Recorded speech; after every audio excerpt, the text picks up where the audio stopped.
microbeerreviews.com. Tonight is a beer review I have been waiting to do for a couple of weeks. This is the Lagunitas Born Again Yesterday. So Lagunitas has always been very, very well known for obviously how well they can brew beers with the incredibly mix of hops, high IBUs, high ABVs, low booziness. This beer is available March through June of 2017. I bought it in a 12-pack. It was $22 for the 12-pack, which, again, for a Lagunitas beer, that's an amazing price point.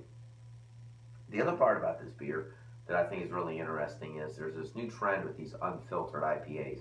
I think the IPA market has been so flooded recently that everyone's just grabbing at straws, trying to figure out what in the world they're gonna, produce next. I typically don't prefer it. However, most of these unfiltered beers don't have a lot of residuals, is what I call it. The floaties in the beer. And they just do a really good job of keeping it crisp with a real good finish. But there definitely is a lot more body to it. So, this particular beer is 7% ABVs. The IBUs they label as high, which typically above 80, the palate can't taste it anyway. The beer's got a really interesting story, as always, with Lagunitas. It talks about how this is the Born Again for the wet hop lovers. So again, the wet IPAs, where they're taking fresh cone hops and squeezing the juice out of it, is being incorporated here. They talk about how they're trying to release this new hop out of the Yakima Valley.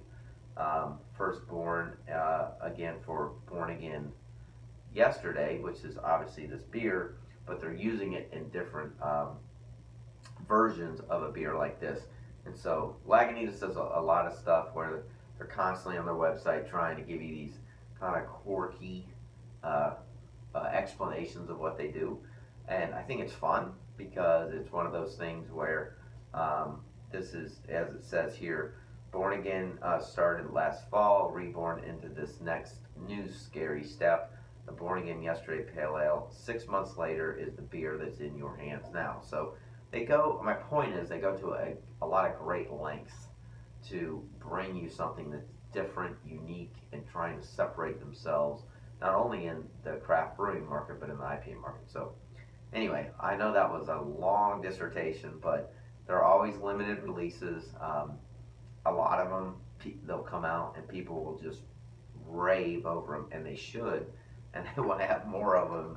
And then Lagunitas says, nope, we're done, that's it. And I think it's kind of brilliant because they bring out something new and everyone rushes to the store to get it. So anyway, humongous preamp to this beer, but let's get it into a glass, see what it smells like, and as always, what it tastes like, and give you a quick little update on this one. So this is exactly what I expected. I know the lighting's not really good, but it's cloudy. There's nothing floating around.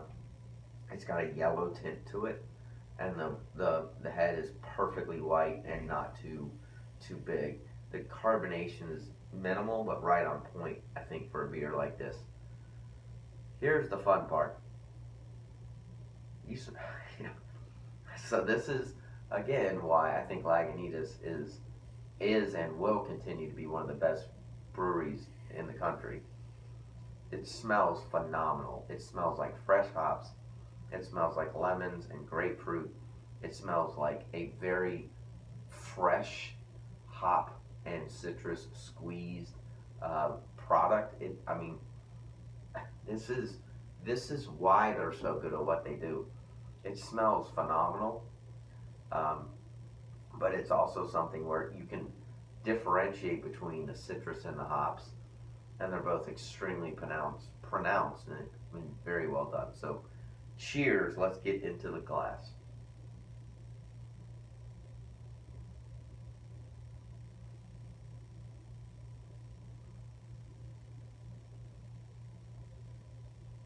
It's different, definitely different.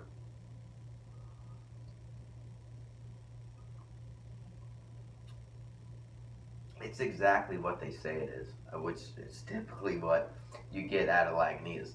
It's got grapefruit, lemon. It's got a really good hop, very fresh uh, finish. It's got a little bit of what I call graininess, to where your palate really kind of tries to catch up once you swallow the liquid to figure out exactly what just happened. But that is exactly what unfiltered beers for me typically present on my palate, where it's something, it's got a little bit more complexity. There's no booziness to it. The finish is actually really good. It's just a bigger mouthfeel. The hops are extremely fresh. You can taste them from the beginning to the end, and it's also something where, for me, I typically don't reach for these beers. However, this beer I think lends to a much smoother finish than unfiltered beers in the past, which is why I think this beer will do very well. I would actually definitely, without a question, buy this again. The price point's phenomenal. The the fresh hop flavor is very, very, very well done. There's no booziness. It's 7%, and from the what I call the total product perspective, it's awesome.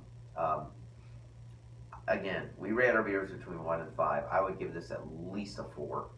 And for an IPA that's unfiltered, for me, that's a big deal. It's really good.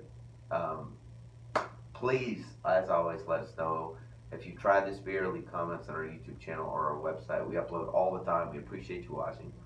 Please subscribe to our YouTube channel, and as always, we will see you again real soon. Cheers.